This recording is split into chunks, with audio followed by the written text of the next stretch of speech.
Trump left office, I thought Hannity was going to cry on television because he no longer had his bestie in the Oval Office. Yeah.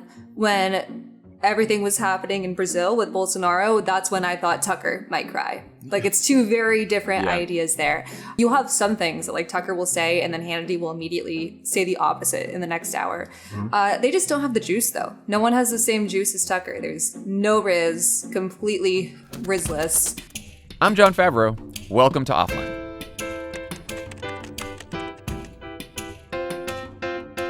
This week, I'm talking to Andrew Lawrence and Kat Abu. We're talking about Fox News. You may have noticed that America's most popular propaganda network is in a bit of disarray. Late last month, just a few days after Fox settled with Dominion Voting Systems, they fired their highest-rated primetime host, Tucker Carlson. Today, I want to talk about the future of the network with two Fox News experts. Andrew and Kat watch Fox every day for a living. They're part of the primetime Fox monitoring team at Media Matters, a nonprofit media watchdog that tracks and reports on the conspiracies and propaganda spreading across right-wing media. Lately, as Media Matters Tucker Watcher in residence, Kat has taken that work to another level, breaking down the most insane trends in conservative media on Twitter and TikTok to new, younger audiences.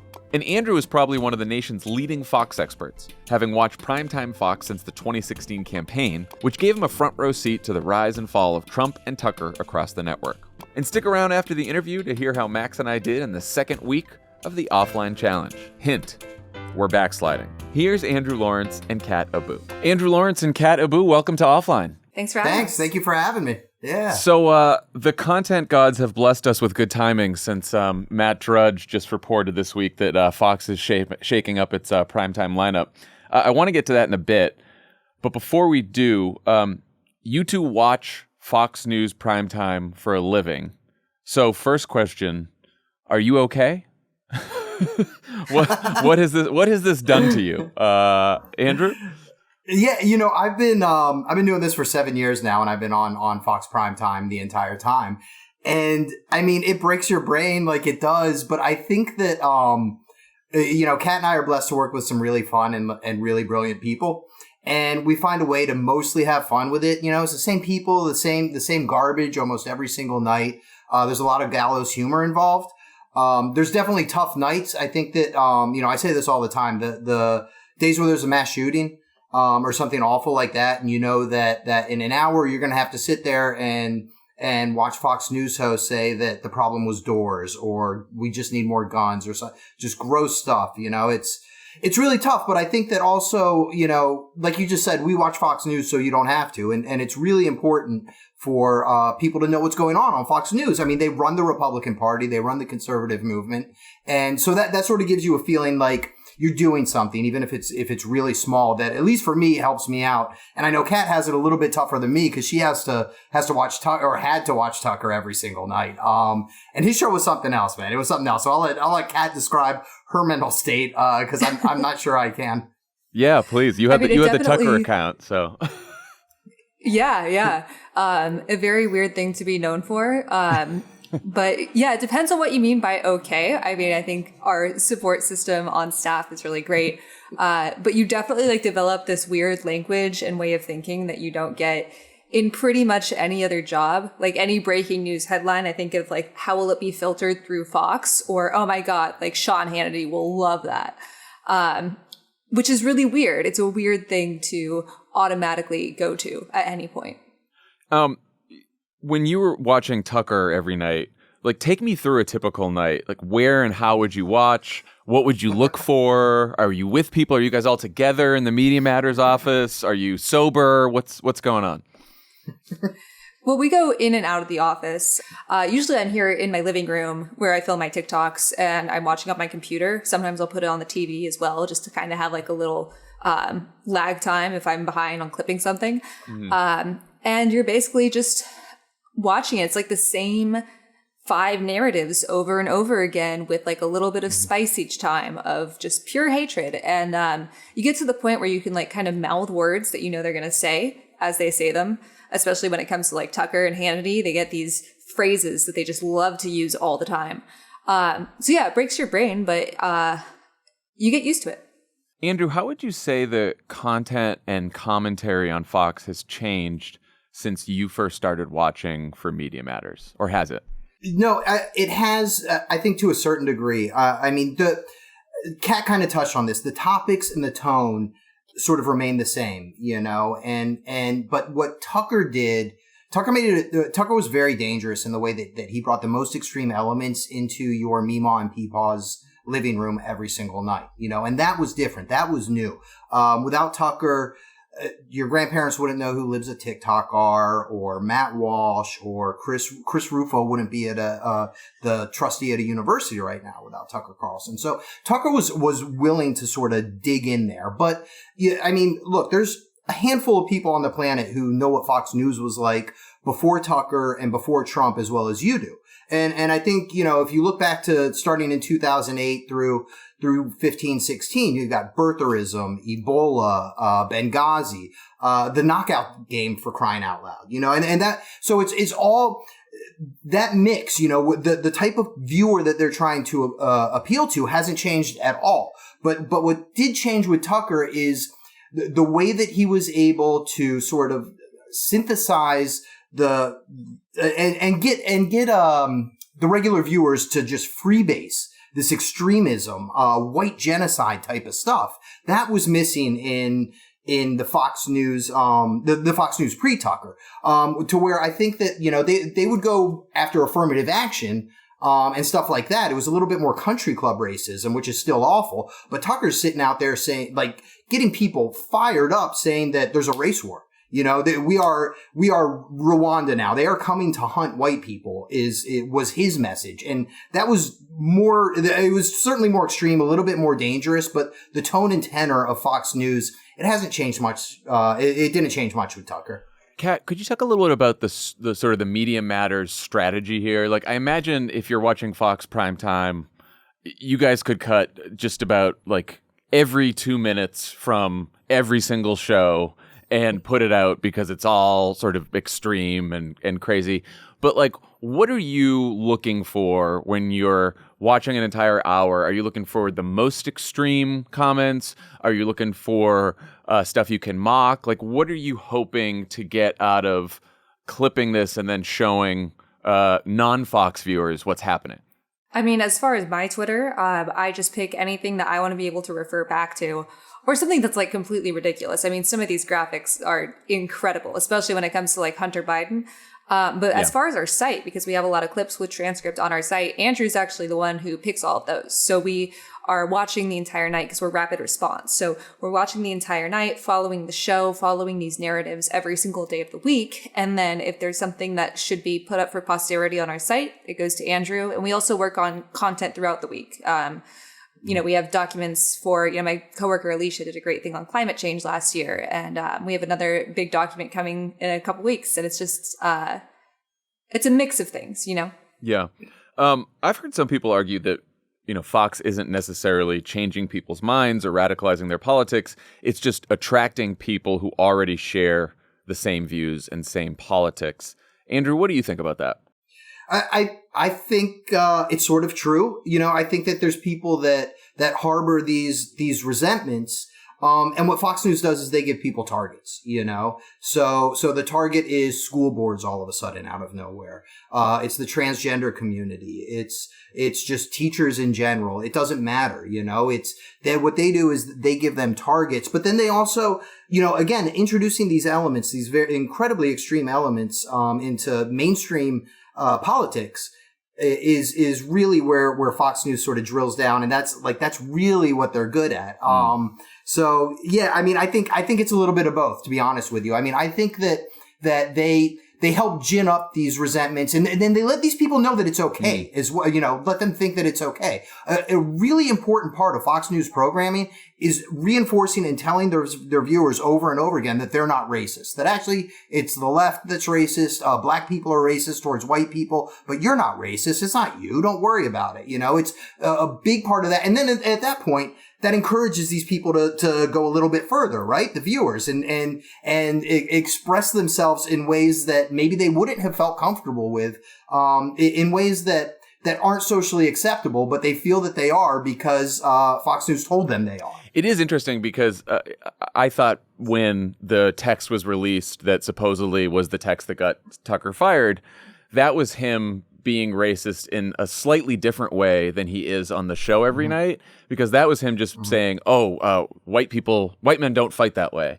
And on the show, it's more like, you're not racist. They're making you the victim. It's their fault. It's not you. And there is like a little bit of a subtle difference there because it does give people, like you said, the permission structure to say, okay, I'm actually okay. I'm a good person. Yeah. Yeah, absolutely. And I can tell Kat's dying to jump in please. there. With those texts, it was nothing that he hasn't said on his show before. He's said all of that just in slightly different language. I mean, why is Rwanda his favorite bogeyman? There have been countless atrocities throughout history, and that's the one he chooses every time because it scares his audience more than anything else. And it's the same stuff every single time. And that text was nothing new. It was boilerplate Tucker. He tries to be a little bit more clever with it on air as well. Like the whole, and if you don't watch every single night, we're referring to Rwanda because that's what Tucker would say. He would say, we are headed towards Rwanda. And what he actually meant and what his viewers knew that he meant was white genocide. But that's, that is an incredibly loaded term. And look, Tucker isn't very scared to say very many things, but coming right out and saying like black people are about to start hunting white people like that, that's not gonna fly even on Fox News. But if you say we're headed towards Rwanda, everybody knows what you mean. It's the exact same thing. And so, yeah, he could be very clever with it on air, but the sentiment was always there. So most of us have people we know, family we love who watch Fox. Kat, I know you grew up in a conservative family and said that, Fox was on a lot. Why do you think their shtick works on people? Like, why is it believable? I think a lot of it is just like this American culture that you get where, you're supposed to believe in like patriotism and all these things. And as someone who grew up with that, you don't want to imagine that everything you grew up being taught was wrong. Like that is a mortifying realization and you have to relearn so many things. I think that that's a big part of it. I mean, there's also, of course, the bigotry, the just textbook racism. But for a lot of these people, you're like, why would they believe that when I could imagine them believing something else? It's just how it's always been. And they see no reason to break out of that. And Fox is kind of like comfort food, especially when those people get a lot older. It's the messages that they want to see. You said, people need to know that the scary things are stupid as well. They either go all in on, oh my God, this is so funny and Fox is technically entertainment, or they go all in on, this is so scary. It's both things. Two things can be true at once. How do you think sort of the entertainment and the fear intersect at Fox to really gin people up? I actually have a great example of that. What was recent was Tucker's special on testicle tanning, right? And it's hilarious and it's silly and the images were so funny. But at the root of that, you have the fears of no more testosterone levels going down, and which gets into the whole we're not having enough babies. One certain group of people isn't having enough babies. And the demasculization of America, and which is going to lead to the end of civilization. Like that, it all ties into that. Tucker isn't trying to convince people to go tan their testicles. He's trying to convince people. At least I hope he's not. Maybe but what he's trying to convince people of is that masculinity is dying in America, and the reason why is it's the woke mob. And that's where that silliness comes into like, well, it's actually dangerous as well. It's elevating a lot of these things, a lot of these beliefs that we see in incel communities, white supremacist communities, that type of thing. And it's giving it that mainstream audience, and we all joke about it. It's silly, and it makes him kind of look like a clown, but at the same time, it's getting that stuff into the mainstream. You look at things like, the green M&M debacle, woke Lego, woke pretty much anything. And it's so ridiculous when you look at it, but it's to underscore all of these ideas of, limiting what books kids can read, not talking about sexual orientation, punishing trans people. And so it's important to look at both sides, like not to both sides of it, but like it's important to notice that both of those things are true at once. Like if you let yourself be consumed by fear, it's so hard to like keep going. These people are using these inane topics to spread a lot of fear to other people. And just buying into one side of that doesn't help anyone. Yeah, like I think that conservatives try to be funny, and I don't find them all that funny. Like even political beliefs aside, but you can tell that they use a lot of mockery, right? Because they like mocking people, especially like marginalized people. But they sort of try to instill this. They try to speak with this kind of mockery. Greg Gutfeld does this a lot on his show. Jesse Waters does this a lot. That I wonder if that sort of drawing people in as well, in addition to the scare tactics. I said a lot in the past that all Tucker Carlson's show was it was an hour of him being a jerk to the people that you don't like. Yeah. And that was a big part. Oh, you don't like Kamala Harris? Well, here's 20 minutes of me mocking her laugh, You don't like Joe Biden, Anthony Fauci. Oh, look, I'm going to make fun of how small he is. And like, oh, he's not really that masculine, is he? And that's, it's a huge part of that. And that's very addicting as well, I think, for the audience. So there's this long running debate about how much Fox News matters today.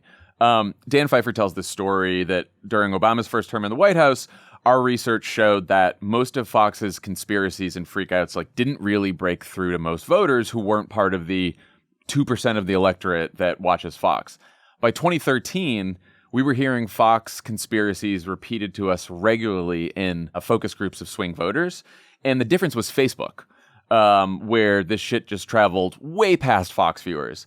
I'm wondering, with Facebook and other social media platforms on the decline, with cable on the decline, with the right-wing media ecosystem sort of as crowded and online as it's ever been, how much influence do you think Fox has today? Does it still have the same influence it's always had? What do you think, Andrew?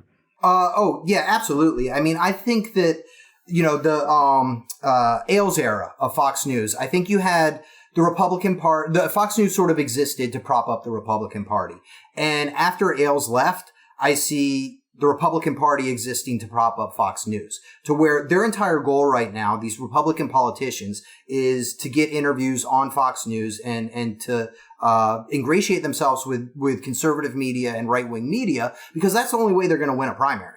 If Tucker Carlson or Matt Walsh or Libs of TikTok comes out and says, I'm endorsing, Chud Gruntley over here instead of Greg Abbott's screwed, so that he's sitting there and he has to do this stuff. Ron DeSantis shipping migrants off to different places, that came directly from Fox News, from Tucker Carlson. And he was telling them exactly where to send them, too. Send them to Washington, D.C. and Martha's Vineyard. 2 days later, they're in Washington, D.C. and Martha's Vineyard, because DeSantis knows that he needs to get on Fox News and get on their good side if he's going to jump in this primary. So that's sort of how I see it. I see the reason why these conspiracy theories are sort of taking off now where they didn't before is because the Republican politicians need Fox News. And so they're breathing life into this stuff and making it more mainstream. Once a senator says that the Great Replacement Theory is real, and he says it on 60 Minutes or Face the Nation or something like that, you weren't getting that before, it was very much staying in the bubble. But now they need that. They have got to get on that side. And then, long term, that's killing them in the generals right now. But that's their lot in life right now. If they want to win a primary, they have to push those extremes. And so I think that's a big reason why we're seeing that stuff. So it's not necessarily the size of the audience, whether it's shrinking or not. It's sort of Fox has outsized influence with elites in the Republican Party and the people who donate, the people who run for office, and that sort of symbiotic relationship is keeping the whole thing going. What I've been seeing lately is, Fox News's influence outside of the bubble, I think, has shrunk considerably. To whereas, you remember with Ebola and Benghazi, that started with Fox News and it went out and it was everywhere all of a sudden. But inside of that bubble, their influence has become, their grip on the base of the Republican Party has strengthened. It's much more influential with the base right now, I think, than it was in the past. All right, Kat. So how much changes with Tucker's departure? What percentage of the show's influence was the host, and what percentage was the 8 p.m. time slot? What would you say? Oh, I mean, Andrew and I have said this over and over again. Tucker needed Fox way more than Fox News needed Tucker. I mean, he was the face of the network and they were willing to let him go. I mean, it's the same thing as O'Reilly, who had so much influence over media outside of the right. And now, unless you're really far right, you don't really know what he's up to. You don't hear about Bill O'Reilly. Tucker just used that time slot, that super powerful time slot that people are used to turning their TV on and watching. And he used that to spread some extremely dangerous rhetoric and ideas. And that's what it was. It was the fact that he was put in a position to push whatever he wanted to. And he had ridiculous amount of freedom. So I think having Tucker there is incredibly dangerous. But Fox in every hour is doing stuff like this. Tucker was just really good at pinpointing that far right stuff and bringing it on and letting it trickle down to like the rest of Fox. You'd see it, on Fox and Friends the next morning if he talked about how the IRS is going to audit you at gunpoint. See, yeah, clearly the 8 p.m. time slot is the best piece of real estate in all of cable, particularly for Fox, since it's the number one rated cable network. But I'm sort of wondering, so Drudge is reporting now that Hannity's getting 8 p.m., that Greg Gutfeld and Jesse Waters are heading to primetime. They're going to be part of the primetime lineup. Fox is saying this is just one of many scenarios. We haven't decided anything yet, but, who knows. How do you think that lineup will be different than the era of Tucker at 8 and Hannity and Ingram? First of all, I'm not believing any of these reports until it's actually set in stone. I think over the last month, we've seen that Tucker Carlson was fired for loving Jesus too much, for the Dominion lawsuit, for the racist text, for the sexist text. These people are all backstabbers, man. They're all very type A, and you read this story, and there's a lot of people at Fox News, including executives, who might benefit from this, So I just want to make that point first of all. But let's say that it does go Hannity, Waters, Gutfeld. It's the same crap, man. It's the exact same crap that they've been pushing. Tucker Carlson had a very online audience that was a little bit younger, I think, and so I think that'll be the difference. But I also think that, again, the way that Tucker found these weird conspiracy theories and elevated them, to be honest with you, I think it requires more work than Jesse Waters or Greg Gutfeld are willing to put in to try to find that type of stuff. Tucker was very much the assignment editor for Fox News and really for all of conservative media. And what he said was it was the talking points of conservative media and Fox News for the next day, couple of days, whatever you have. So that is missing. But again, the tone and the tenor and the rhetoric, it's exactly the same. Exactly the same. I mean, Kat, you've watched all these guys. It's always seemed to me, sort of like Andrew was saying, that Tucker was a bit more uniquely dangerous than the other guys, just because Hannity to me has always seemed like more of a party hack. He was sort of towing the Trump administration line or the RNC line and all that kind of stuff. And Tucker was so into his white nationalism, or at least trying to loosely mask the white nationalism as news and entertainment and commentary, that I wonder if Hannity has the same skills, or Gutfeld or Waters, who just, to me, they seem like sort of JV level Tuckers, but I don't know. Maybe they grow into the role. What do you think?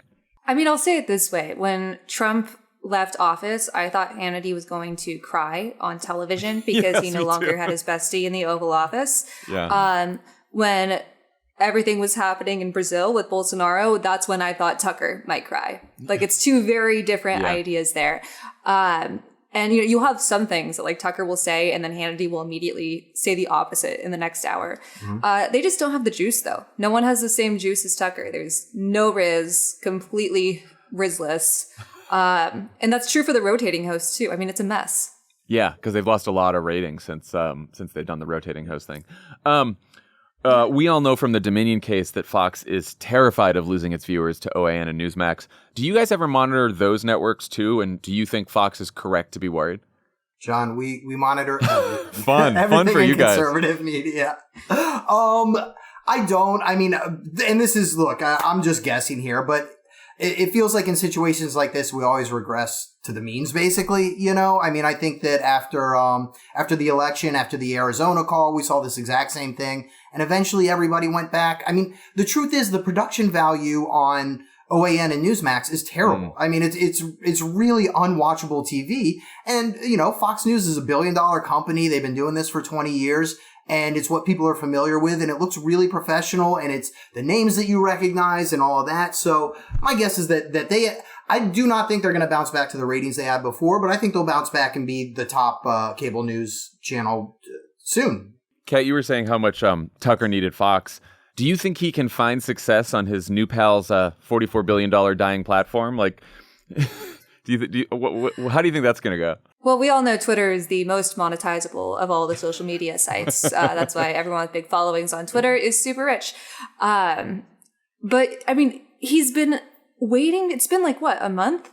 Every single day, he becomes less and less relevant. The only reason is people were like, oh my God, he got so many views on that because it was a 2-minute clip and he hadn't spoken in 2 weeks for his little preview of the show. We don't have a start date. We don't even know if this is just like a negotiating ploy for his contract with Fox. I don't see how that could translate to the same influence he had over the GOP and over the whole channel at Fox on Twitter. I mean, there are plenty of former Fox people who are still right-wing grifters, and Tucker sounds like he's just going to be one of those. Do you still plan to watch Tucker on Twitter, or are you sticking with the next generation at Fox? Well, let's see if he has the show first. That seems right. So Trump is still saying he's mad at Fox. Who knows if that's actually true? How is Fox treating Trump right now? Are they all in? How do they feel about DeSantis or the other candidates? How are they handling the primary from what you guys have been seeing? You know, it's been really interesting. They were before Trump got in, they were pretty all in on DeSantis, and once DeSantis started cratering, they really backed off. I wouldn't say that they're all in for either candidate. They're just promoting both of them, really. And going after Joe Biden a lot is pretty much what they're doing. I think they're trying really hard to not take sides so far. But, you know, whoever wins the Fox primary has a real leg up in the Republican primary. So I think as we get closer, you know, that'll start picking up. They'll start picking sides a little bit more clearly. My take on the CNN town hall was that as a media critic, I didn't think it was very good journalism. But as someone who desperately wants to beat Trump again, I thought he reminded a lot of voters exactly what they don't like about him. But what do you guys think, Kat? I mean, I did like a whole video on this last week. It was irresponsible. I mean, yes, it was a good reminder, but did we really need the reminder in the first place? We all know who this guy is. We do. And we do. I wonder if like my whole theory of this and this speaks to the work that you guys do. My whole theory of 2024 is like it's going to be a year of reminding people, particularly people who are casual news consumers, not like us, about how bad Donald Trump is, what his positions are, what he's like, what his character's like. And this is why you guys are, you know, cutting clips and making sure that people who don't watch Fox all the time can see this. And so there's part of me that thought, like, yeah, it was completely irresponsible to do that. But the effect is maybe some casual news consumers who, you know, either they vote once in a while or they needed reminding. Maybe they're going to get some they're going to look at that and say, yeah, he really is bad. I remember that, and I got to vote him out again. But I don't know. Is that wrong? I think that, like, you take a look at the last two elections, the 2022, 2020, these things, January 6th and abortion rights are like two huge issues that won those elections for Democrats. And Trump is out there just signaling, like, I want to ban abortions. I'm taking credit for Roe v. Wade going away. And by the way, January 6th was a beautiful day. So yeah, I mean, I'm sure, you know, I don't know how much that one particular town hall helps Democrats and Joe Biden, but I'm sure that Joe Biden and his team were the happiest people on the planet when that thing ended after seeing what they're signaling they're going to run on in 2024. I think that it's so weird how Fox in general seems to be pushing issues that voters don't care about. I remember like 8 days before the midterms, Steve Doocy was talking and he was like, But who really cares about democracy and abortion? Democrats should reframe it about the economy. And then like the morning after the midterms, he was like, okay, so polls say that voters cared about democracy and abortion. And they just still haven't let up on that. Like they don't learn anything. They care about Fox News. Like Andrew said, before it used to help prop up the GOP, and it's the other way around now. So this election is going to be messy. This election cycle is going to be messy and hard to watch. I just think it shows like what a pickle the Republican Party is in right now. Again, like to win a primary, those are things that they have to say. Trump has to say that he is going to pardon January 6th defendants in order to win that primary. He has to say that he doesn't want any abortion in America in order to win that primary. And then you get into the general and it's just death. You know, it's just, it kills their chances. Kat, what are the Fox conspiracies and storylines that aren't breaking through in the mainstream media right now that you think could play a big role in 2024? Like what should what should all of us be watching out for? Oh, that's such a great question. I mean, the stuff with the Durham report right now, they're going all in on that. And if you've been listening to it for the last 3 years, every night like we have, they've been going all in on that for a while. They're going to just pull, a butthurt emails, but with that. And, like all these weird niche issues about trans people. That's like a huge thing for Republicans. It doesn't pull well. A lot of people don't want to genocide trans people, but right-wing media really hits hard on attacking trans people, especially trans kids. Those are two big things for sure. They'll find something like critical race theory that tries to appeal to parents, and they've signaled that they're going to go after like parental rights a lot, and they never tell you like which parents are the ones getting the rights. It just happens to always be the craziest, know. But I think they're going to push inflation. I think they're going to push crime is out of control everywhere. I think it's what they are signaling right now is a repeat of 2022. And it didn't work for them, but I think they're just addicted to that type of rhetoric right now. They sort of painted themselves into a corner and, the politicians have to win those primary voters and Fox News just needs the viewers like that. I mean, if you put yourself in a Fox News exec's shoes, do they really care who wins? They need viewers. They want to make money. And that's the type of stuff that gets viewers and makes them money. Kat, why'd you decide to start making videos about Fox on TikTok? How does that format influence what you decide to talk about and how you say it compared to others? Well, I've actually been doing videos for like a while. I do like supercuts and stuff like that for the news of the day, or like some crazy narrative that Fox was spinning. And then I just decided this year, like in January, to do like some on-cam explainers because it gave me a lot more freedom in like going really into a topic rather than just having the clips there or writing something up. And it connected with people. I think a lot of people connect with video, especially after the pandemic. They want to listen to someone who knows what they're talking about, explain what's going on, especially if it's something they don't watch. And hopefully none of y'all, like no one's watching Fox News for free. I've just been surprised at how it's connected with people. And it's definitely given me like a larger way to be able to really dive into these topics that you can't do in 240 characters. Where do you think young people are getting radicalized by the right now? Because obviously Fox has a pretty old audience, to say the least. And I don't think a lot of young people are watching Fox, but clearly you can see a lot of the right-wing media stars and activists they tend to be pretty young these days or younger than they used to be. Like, where is this radicalization happening? Is it happening on TikTok? Is it happening on podcasts? Like, where is this happening? I mean, there are a lot of places, but I think a big part of it is misogyny. I think that's a huge part of online radicalization for younger people. This, especially after COVID, imagine being in high school and how confused, not to say any of that is okay, but it's a very confusing time to be growing up in right now. And I think that it's given right-wing grifters and really bad actors more vulnerable targets that don't know what they're watching at first. Yeah. And what's it been like? I know you've faced a lot of harassment, threats. What's that been like? I mean, all of us at Media Matters definitely get those. Since I've started doing my on-camera stuff, I've grown exponentially. A lot of, sexual stuff, threats, stuff, comments about my appearance. overall, it just shows that I've hit a nerve, and it's like that's the best you can do. So it's kind of nice in that. But that misogynist rhetoric, it's specifically aimed towards women. And Fox is one of those outlets that encourages it. Like, they don't just encourage it, they do it themselves. Tucker would have a 10-minute segment about Nancy Pelosi's chest. That's nuts. And all of these people are just allowing it and endorsing it. And I think that's why it's a huge problem in the online media landscape.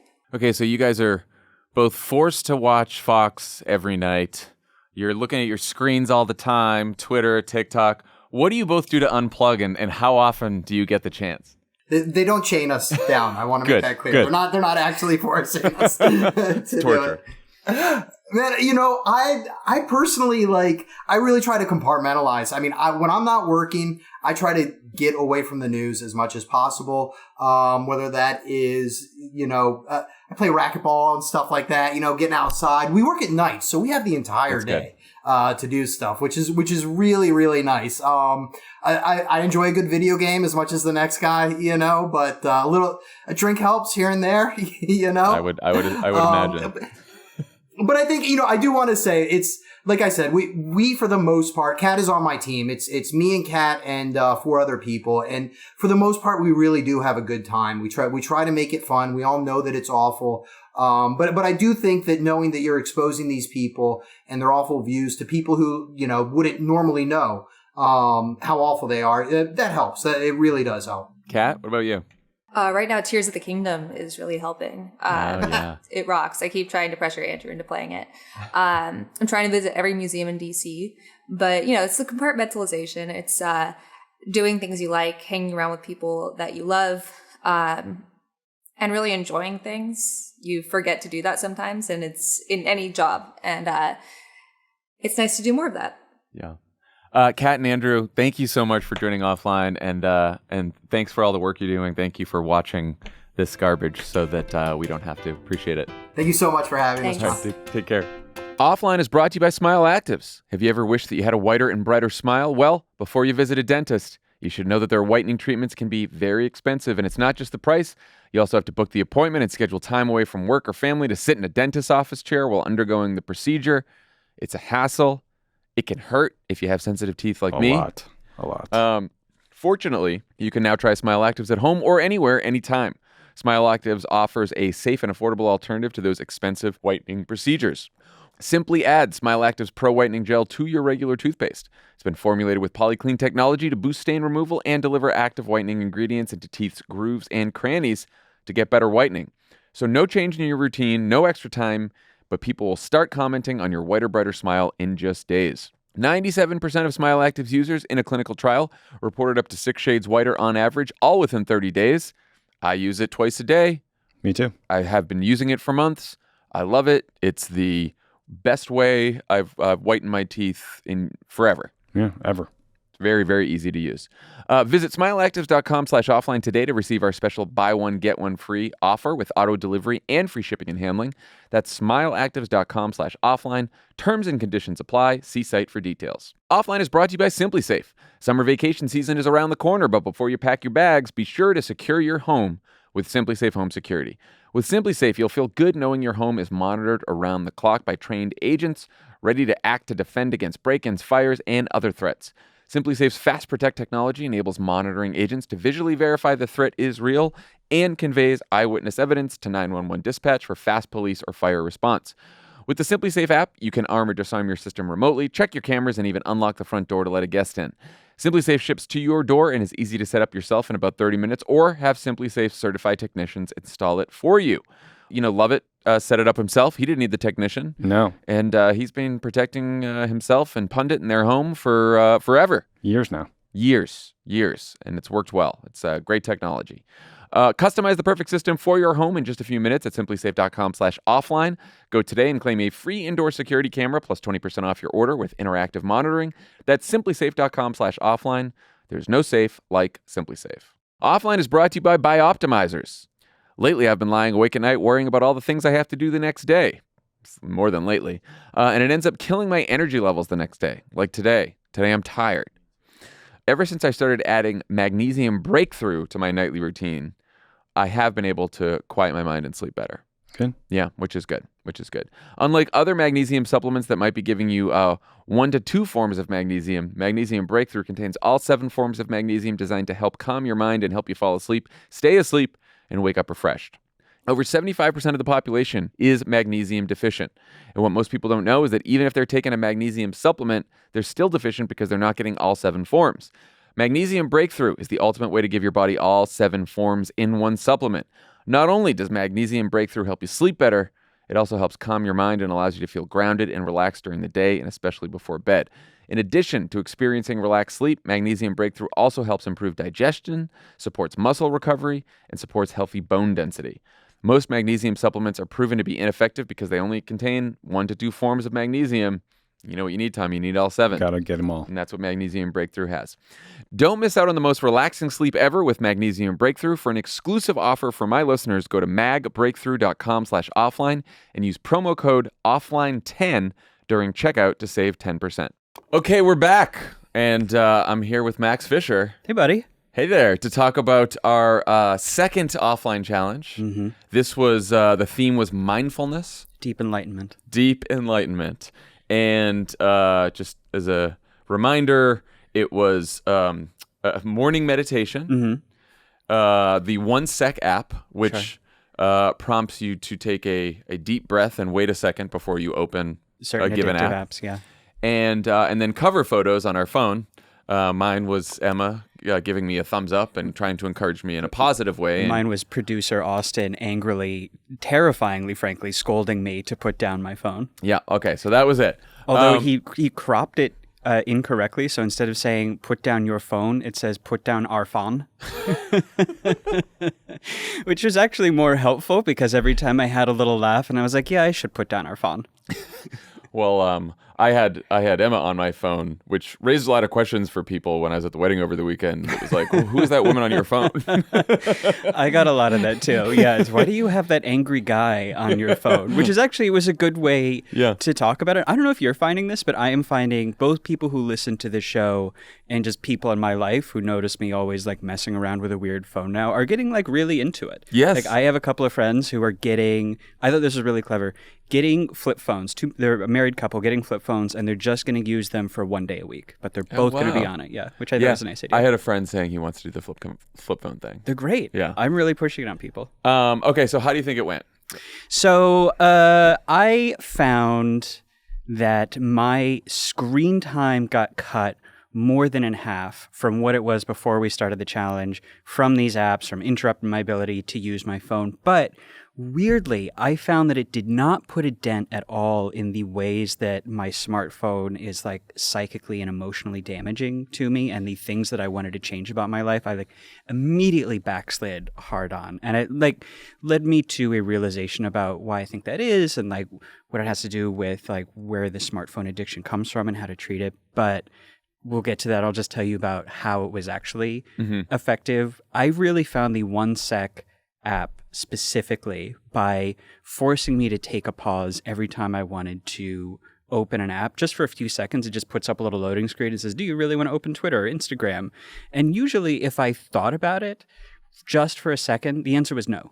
And I was like, I actually don't want to. Or it would interrupt me. I do a lot of switching between apps when I'm doom scrolling, which I didn't even realize. I didn't even realize I would go back and forth, Slack, Twitter, Instagram, Slack. But because I was getting bumped every time by this app, I was like, oh, I've been doing this for, 20 minutes and I'm throwing my life away on these apps. Maybe I should go do literally anything else. So, I think the meditation sucked. I'm going to be honest with you. Don't tell Caroline I didn't do the meditation. So I have tried to meditate before. Me too. Because you moved to Los Angeles, you have to meditate. Right. I had an ex who made me meditate every morning, and I got so much organizing of my day done during the meditations. I didn't want to sit around and just meditate sitting. So I looked on Spotify for a walking meditation. and I did the walk. So I do this my morning 5 a.m. walk to the Starbucks. thing that you didn't like about the meditation was the meditating. Was the Do I meditation. have that right? Yeah. So well, then it was a walking meditation. So I was like, great. So I do my walk to Starbucks, 5:30 in the morning, listening to the meditation. First of all the meditation voices, I think it's this like same British woman. Second of all, it was like, listen to your feet hitting the pavement and look at a tree. And, Okay. And I'm That like, sounds nice. yeah, it's nice, but it's like 5 seconds I can do it, and then I'm just thinking about something else. I do. It didn't make me want to use my phone. Oh, Like I I was see. fine not having the phone, But it but wasn't my mind centering was you. wandering Yeah. because why am I focusing on the fucking tree? There's a lot to think about. Yeah. So that's what I thought about meditation. The Emma cover photo, I don't know that it really. I appreciate Emma. I appreciate you giving me the positive reinforcement. I don't know that it really affected my phone use all that much.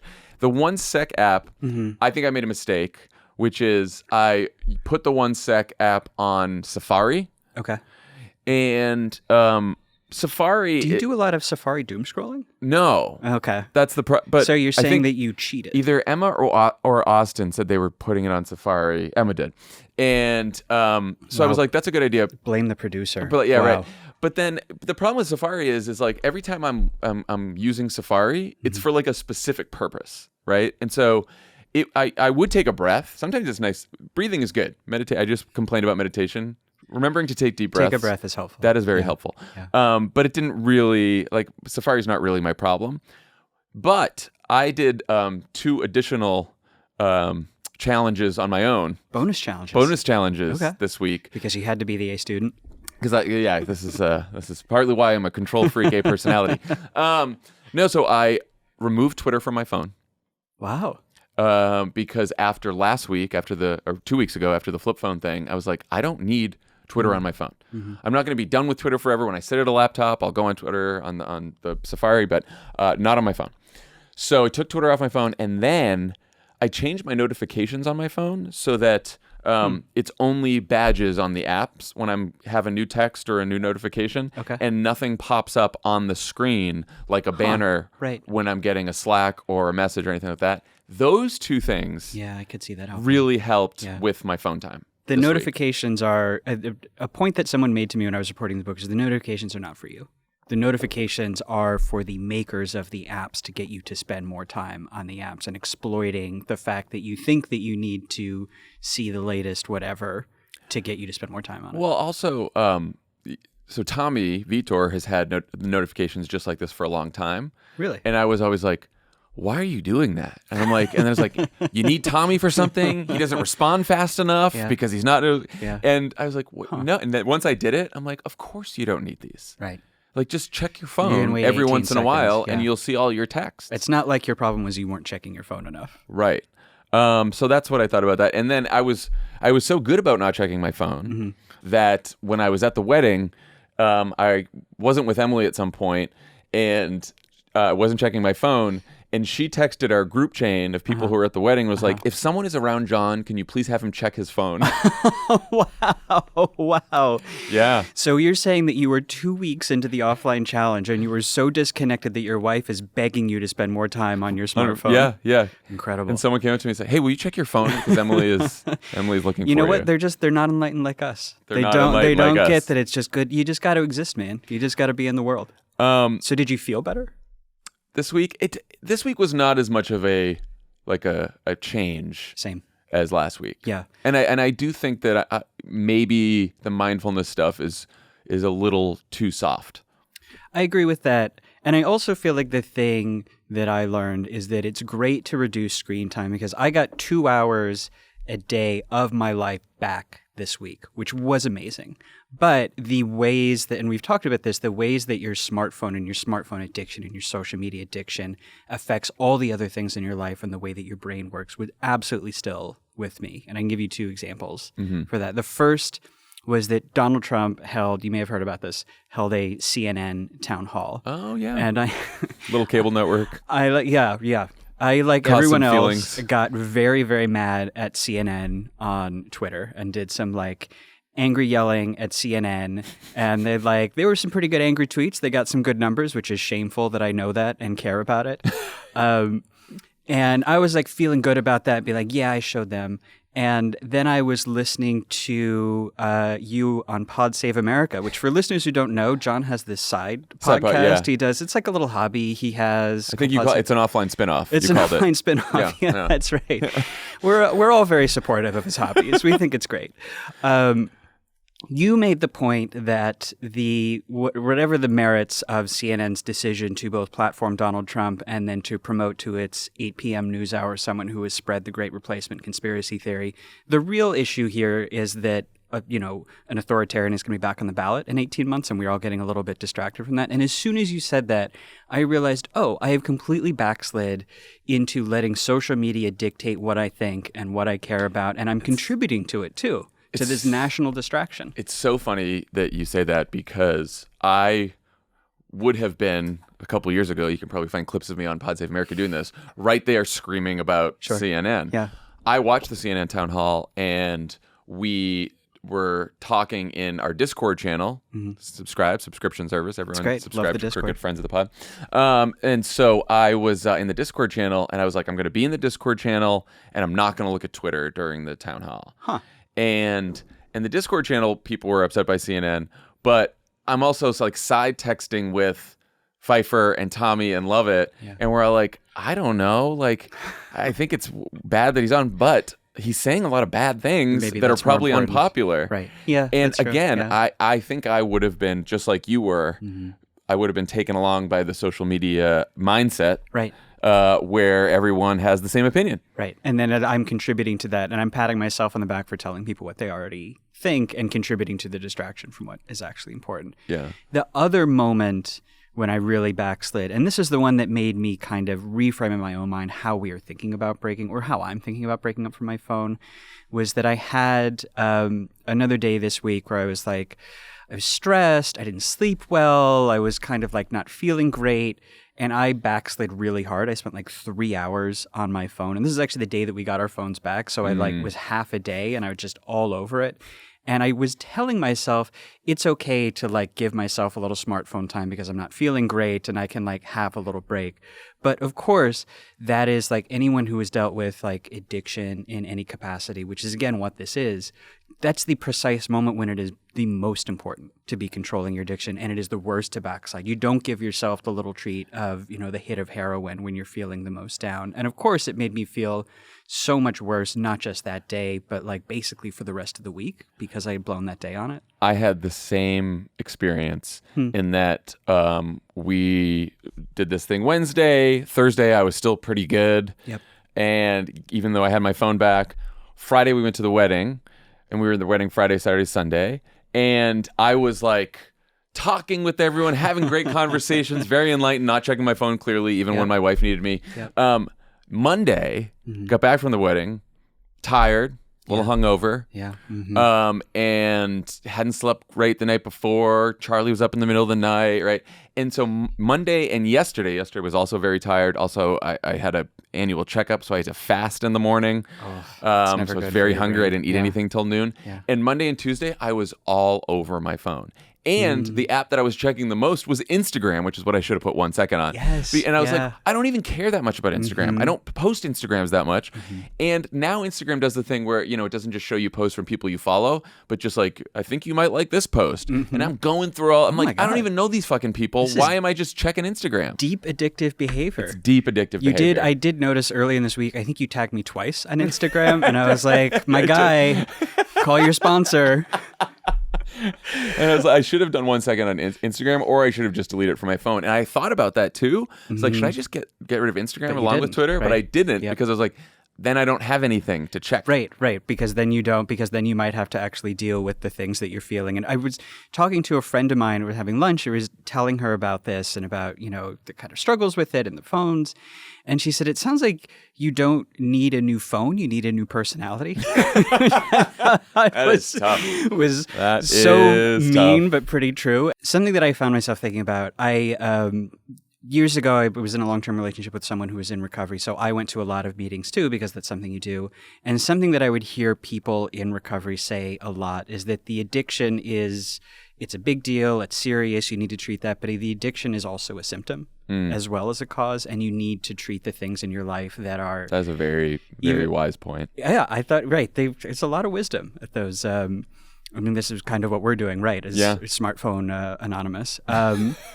It really has made me think that the smartphone addiction is a huge thing. It's an enormous part of it, but that solving that in and of itself is not going to fix it. Yeah. And I think we kind of learned that with the flip phone week too, is that like I am going to go into this week really trying to think about not just what are the ways that I'm addicted to my phone, but what are the things in my life and the choices I'm making in my life and the ways that I feel that are leading me to reach for the phone to regulate my emotions, to help with how I'm feeling, how am I existing in the world, because I think we do have to solve those two things to solve our entire lives. It's kind of where I'm ending up. It's a longer podcast.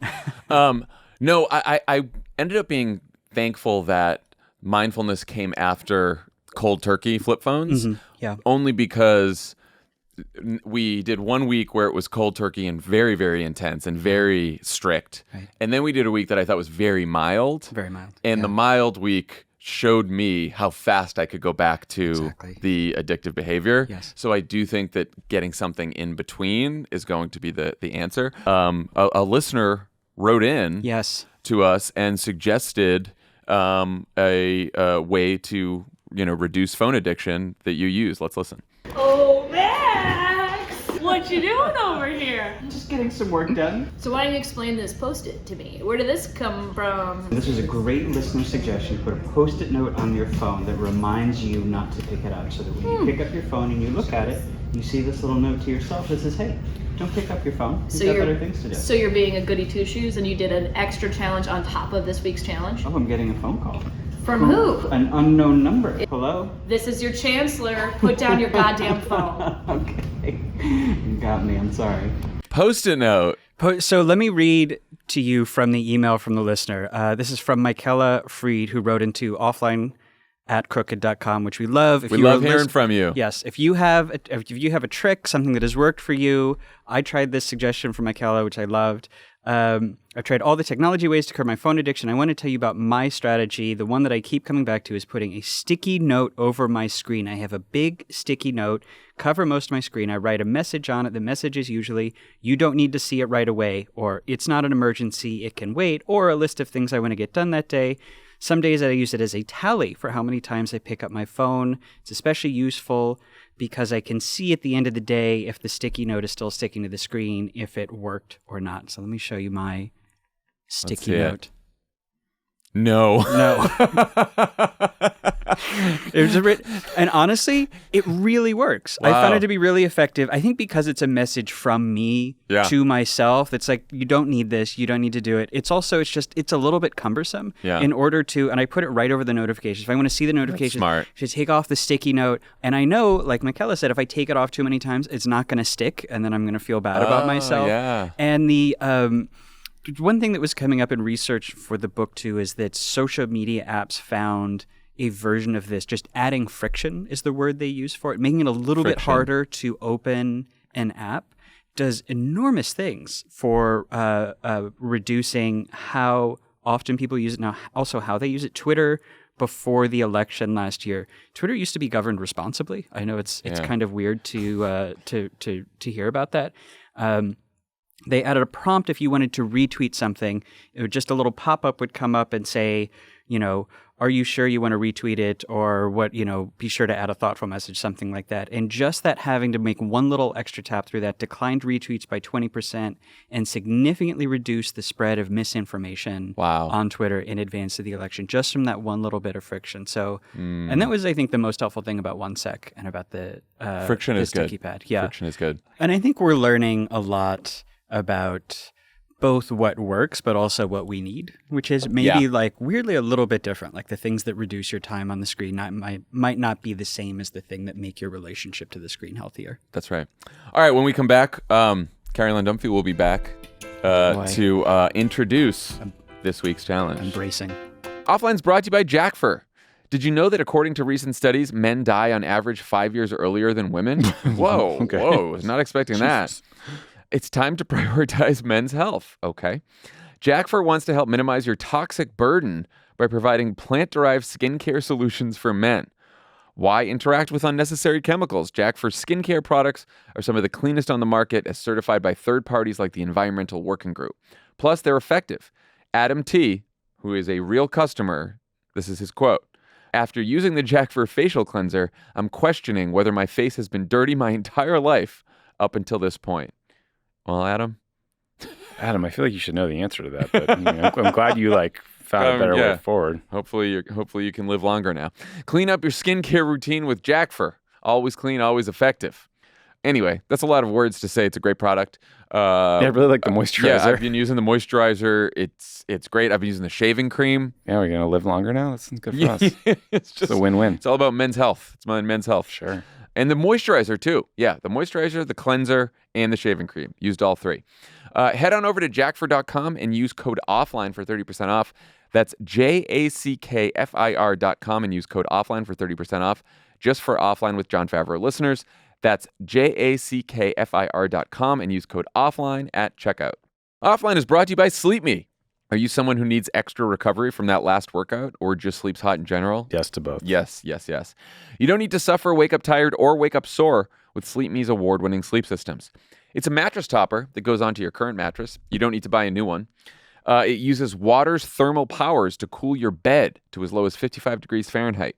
It's nice. That means no matter how hot you get, you can sleep at your ideal temperature. Sleep Me makes customizable, climate-controlled sleep solutions that help you improve your entire well-being. Worried because your partner likes a different temperature at night? No sweat. Literally. No. They offer configurations to allow for dual temperature control from 55 degrees Fahrenheit to 115 degrees Fahrenheit if you're a monster.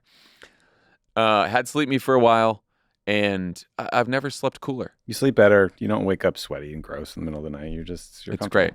If you need better athletic recovery or are suffering from hot, uncomfortable sleep, you got to check out Sleep Me. It's sleep.me/offline. That's sleep.me/OFFLINE. Plus, as a listener to this podcast, you can save up to 20% on a sleep system if you use promo code OFFLINE. This is a real game changer. You should check it out at sleep.me/offline and save up to 20% using promo code OFFLINE. Offline is brought to you by Fume. Cold turkey may be great on sandwiches, Hey-yo. but there's a better way to break your habits, Tom. Instead of a drastic, uncomfortable change, why not just remove the bad from your habit? I get it. Okay. Fume is an innovative award-nominated device that does just that. Fume uses all-natural, delicious flavored air with no harmful chemicals. Fume got a BAFTA nomination. Your Fume comes with an adjustable airflow dial and is designed with movable parts and magnets for fidgeting, giving your fingers a lot to do, which is helpful for de-stressing and anxiety while breaking your habit. Remember when those fidget spinner things were everywhere? Yeah. You know what? Just get a Fume. Fume's a lot better. Look, we've had friends who've used it, who've had habits that they've wanted to kick, and it works really well. Yeah. It's easy to use. It's better than all the other bad habits that you're doing instead of fuming. Yeah. Stopping is something we all put off because it's hard, but switching to Fume is easy, enjoyable, and even fun. Fume has served over 100,000 customers and has thousands of success stories, and there's no reason that can't be you. Join Fume in accelerating humanity's breakup from destructive habits by picking up the Journey Pack today. Head to tryfume.com and use code CROOKED to save 10% off when you get the Journey Pack today. That's tryfum.com and use code CROOKED to save an additional 10% off your order today. All right, we're back with Carolyn Dunphy is back. Greetings, gentlemen. Bachelors. Ooh. Yes. Been waiting for this one. So congratulations to making to week 3 of the Offline Challenge. For those of you listening at home, we are doing yet again another low-budget parody of a reality TV show. Where's the costume? It's this very last rose of summer. It looks like it's from last summer. Rose is not doing so great. Tough Rose. But enough about my love life. So let's hop into it. Okay. John F. You really... Can I grab you for a second? Yeah, John F., you really committed to the Offline Challenge this week. You deleted Twitter off your apps, and I just think that's super brave. And I don't think I could ever even do something like that. But I did notice that the Twitter app was on your menu bar, and that doesn't exactly scream like you're going to be really fully committed to a better relationship with your phone. So can you kind of elaborate on where you're at with your home screen and what is on your home screen right now? Yeah, so I did have Twitter at the bottom, which I hadn't even realized until you guys all just mentioned this, that was Sick deviant a big behavior. part of the problem. Right. So now it's gone completely, and my home bar here is my mail, Okay. my email, Spotify has Great. replaced Twitter, That's cool. WhatsApp, Great. and iMessage. See, I'd love to hear that you're really growing from this challenge. Yeah. It seems that you're really executing. Yeah. But Max F, Uh-oh. it seems like you're backsliding a little bit on this offline challenge. I do appreciate that you added a Post-it to your phone. It's super unique and bold. Like, I don't think I would ever do something like that It's either. one of my best traits as a bachelor that I have Sure. a crippling phone addiction that requires a Post-it note. Yeah. Sure, yeah. People will find that really attractive. Put that on your Raya profile. Exactly. My Raya profile is actually just a Post-it note that says no. It's actually just a slideshow of the word no as his no, Raya yeah, profile. yeah. It's so weird that I haven't found anyone. Yeah. And that's why we pay $200 a year for someone to swipe no at the word no. So, tell me about what was the hardest part about mindfulness that you went out of your way to ignore it. I think it's the fact that disengaging from your phone in and of itself will not fix your problems in life, and that is actually what makes you want to be addicted to your phone, and also just lack of self-control. It's hard. Sure. You got that little phone in front of you. You got that Instagram. It's got all the dopamine hits on it. Yeah, who needs anxiety when I can just doom scroll Amazon hauls? And then you also get the anxiety too. Right. You get both for the price of one. Exactly. I love a deal, and that's why I'm a Maxinista. Wow. Wow. Yep, That's exciting. I am. So Officially launching the Maxinista that's me. here. It's crooked.com/Maxinista. Yeah, that's it. We also have an exclusive subscriber, Friends of the Maxinistas. Friends of the Maxinistas. It is $300 Friends of the a month. Chancellor. All of these channels are available on our Discord, Yeah. so check them out. Amazing. The And- Discord is just me and my cat, but we're looking for more But subscribers. we're looking for more subscribers. Yeah, that's Sure. right, yeah. More people to tell you No, no, Yeah, yeah. no on a Post-it. I think you should put those Post-its all around your apartment like it's Memento. I actually should put one on the fridge, too. Tattooing myself yeah, no. just please, Yeah. keep no everywhere. But I will understand that the no is for my personality. Yeah, and- no, don't be like that. Don't and be then like people Yeah. people will be on Raya be like, oh my god, he's so different. He's the no guy. He's the no guy. Have you? Oh my god, you've matched with the no guy? I heard he works at Crooked Media. crookedmedia.com/no /no guy. /no guy. And you guys are such amazing gentlemen and bachelors. But it brings me such sadness that we have to do the offline challenge rose ceremony. Are we looking at screen time? You got to stick to the script. Okay, I'm sorry. You have to stick to the script that I don't let you read because you'll have notes. I just said this. Last time we didn't do screen time first, and then the election was stolen from me, and the Maxinistas were furious. It sounds like someone's bitter.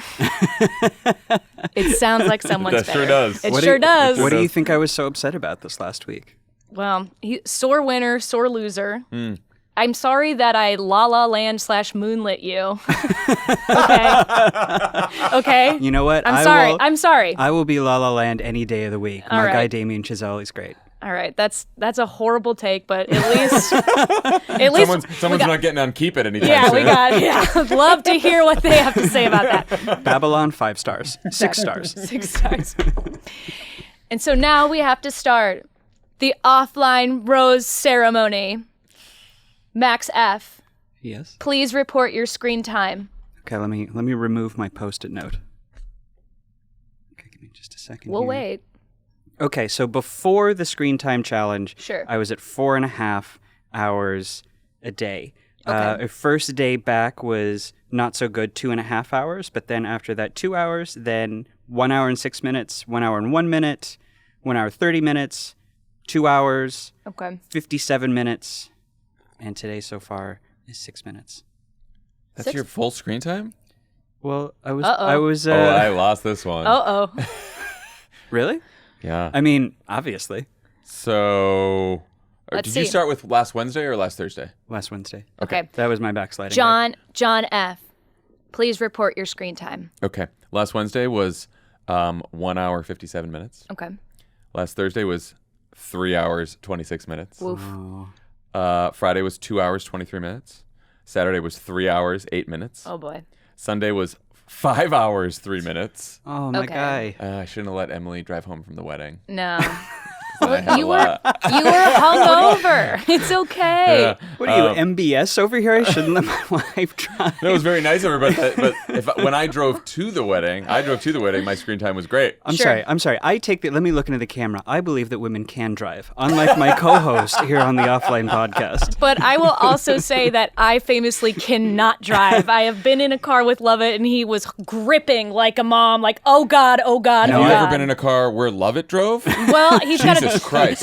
Never do it. Now I feel so much better. It's terrifying. Doesn't his car drive himself? Yeah, it's gotten better now that Okay. he drives the Elon Musk mobile. Yes. We love someone that shameless. Monday was 3 hours 27. Okay. Yesterday was 3:35, and today is 1 hour 1 minute. Oh, buddy. I lost this one. Shit. Well, I still have to go on with the script. Sorry, And can so- I say I was going to save this for when I thought John was going to win and I was going to try to overturn the results. I, this week, caught John in the bathroom scrolling his phone. He did. That's- He did. and in I the bathroom? And I In the screamed at bathroom. you, too. You did. And I almost dropped it in the I know. urinal. I felt a little bad because I burst in and I saw you in a mirror and then I called you out and you tried to hide the phone and See? You'd be a great chancellor. You're chancellor in training. I will say, if people recall from when we first started this, my daily pickups, remember, were like 268? Yeah. 114. Okay. And That's last great. week was 85. So, like, Okay, that's great. so things are, at there's least I'm different- improving. there's different But I just- qualitative measurements. But I did not improve as much as Max. No. What are your pickups? 106, 81, Okay. 66, 21, 21's pretty 103. Yeah. All right. 2 men. 1 rose. 1 stays. 1 goes. John F., will you accept this rose as a step in the right direction with your phone? What? What? What? What? What? Okay, this is a stolen What are you doing? I'm just kidding. I did that. I went out of my way to make you feel I was gonna flip insubordinate. this Yeah, That was the table. whole point. That was the whole point. We were about to have bedlam in this studio. It's like 1 stays, 1 goes. Max, I got it. Oh, thank you, Chancellor. You won. You earned it. This You rose earned is it. literally falling apart in my hands. Yeah, for the listeners at home, it is probably the last rose of The summer. saddest It's rose I've orange. ever seen. It's orange, and it was cheap because it was free. When I say low budget, we're low budget, baby. Can you All right, find it on the street? I am extremely competitive, and now I really want to win next week. Right. So what do we have for next week? So next week is all about physical restrictions. So it's divided into 3 parts. Okay. First part is we're changing your phone settings so that your menu and everything will appear in grayscale, like you're in a black and white movie. Wow. I've been eager to try this. I'm intrigued by how it will actually help or This is hurt. actually something I heard a lot about from people in Silicon Valley, would swear by this as a Really? tactic for and it's really easy to, anybody can do it on your phone. You can just go to settings and change it to grayscale. Crazy. Okay. And then the second part is lock boxes. Mm-hmm. And then the third part are comically insane phone cases. Oh my gosh. And so grayscale, Max, can you talk about how color makes you more addicted to your phone? So your phone and the apps on your phone are deliberately and consciously designed in Right. mimicry of slot machines. And there's a whole bunch of science and psychology that went into the development of slot machines, and then your phones to use a combination of haptic feedback, which is the phone vibrating, light, and especially color. And certain combinations of color to make you want to look at your phone, to give you that dopamine every time you look at your That That's is why fascinating. the badges are Right. red. It's why the background is blue. That's why this is very bright colors. And when you take that away with grayscale, I think that you will find this week, and people who are following along will find immediately it makes the phone just way less compelling to look at and way less addictive. Right. It's interesting. My niece, who's almost a year old, was just, like, my brother's just getting to the point of like, just here's the iPad because I'm busy. Seeing her face light up that quickly the moment they get that in their hands is terrifying. I know. It's absolutely haunting. And then you go, oh God, I must look like that. Yeah. Yep. That was what Jon looked like when he got a smartphone ban Yes. last That's right. week. We could barely even get we could barely get through that script because you're like, my iPhone, do I get it back It's yet? back? Do I get it back yet? And then in terms of lock boxes, I feel like you interviewed Johan Hari. Yes. And about how helpful it is to just put your phone away, even at least for an hour. In terms of productivity, could you speak more to that? Yeah, I mean, his whole book was about, it's called Stolen Focus, and it wasn't just about being like addicted to the screen, it's what it does to other tasks that you're doing in life. Right. And the lockbox, you set it for like an hour, and no matter what, you can't get the phone out during that hour. Brutal. Which should be interesting for us. Yeah. I always find I'm myself... guessing we can't do the lockbox hour from like 2 to 3 in the morning, right? No, of course not. Because then by then you'll be up at 4 to start your day. Yeah, I was going to say 4 o'clock. That's like peak phone usage for me. And then I'm doing great. I'm like, I think, thriving. Okay, so there's this thing. I always like to pitch it to men over 30. Uh-oh. It's called I'm barely over 30. therapy. It's great. I thought that's what this was. It's great. No. This is a podcast. This is a podcast. It kind of feels like therapy. Famously, a lot of you guys mistake the two, but it's okay. But who am I? I'm just another podcast hoax. I'm just calling balls and strikes as I see them. That's all you're doing. That's all I'm doing. I'm just calling balls and strikes. I would like if at the end of this, our big hack for everyone for how to treat your smartphone addiction is get a podcast. Yeah. Yeah, get a podcast. Everyone, yeah. And that is... Which should Get maybe your destroy the podcast world. and then keep your phone in the other room while you're hosting the podcast. Exactly. And then you're always busy Yeah. and never looking at your phone. And then the third part is comically insane phone cases. Oh, boy. Eleanor Roosevelt once said, you have nothing to fear except fear itself. Except that bee has never seen these phone cases. Emma, can you please present these? Oh, boy. Oh, my God. They are giant, beautiful Huge. This clown is case. Say hi. So funny. It says Joker on it. It's an enormous clown. I feel like this is going to keep me from taking my phone out for the humiliation of it because it looks ridiculous. It's like I'm not going to be able to keep this in my pocket. Very I have to, much. put it in my Oh, bag. Yes. yeah. What Yeah. about my pocket? You have to hold it the whole time. See, What if we bring back cargo pants? This is gonna. Yeah, well, they are back. This is gonna look even worse if I'm holding this up at the urinal. So these giant clown cases are here to, much like me, are here to embarrass you so that you don't use your phone anymore. Chancellor Look at clown this. case. Look Chancellor at this. That's clown case. beautiful. And Max, since you won and accepted the rose, Boy, did I. you get 1 day without the clown case. Oh, that's Oh, great. that's nice. I have So pick friends your day. visiting this week, so I'm sometime when they're going to be here, if they can not see the clown case, that would be great. That would be ideal because they'd be like, wow, you've really adjusted to LA. You've really. Yeah, they're cool East Coast friends. I don't Of want them course. to judge me too much. No, they're going to judge you anyways. That's It's true. okay. I was gonna Yeah. go out Friday night. Maybe not anymore. Maybe not anymore. All right. Yikes. Okay. Well, it's been wonderful. Good luck, bachelors. And I'll see you next week. Thanks, everyone. We'll see you next week.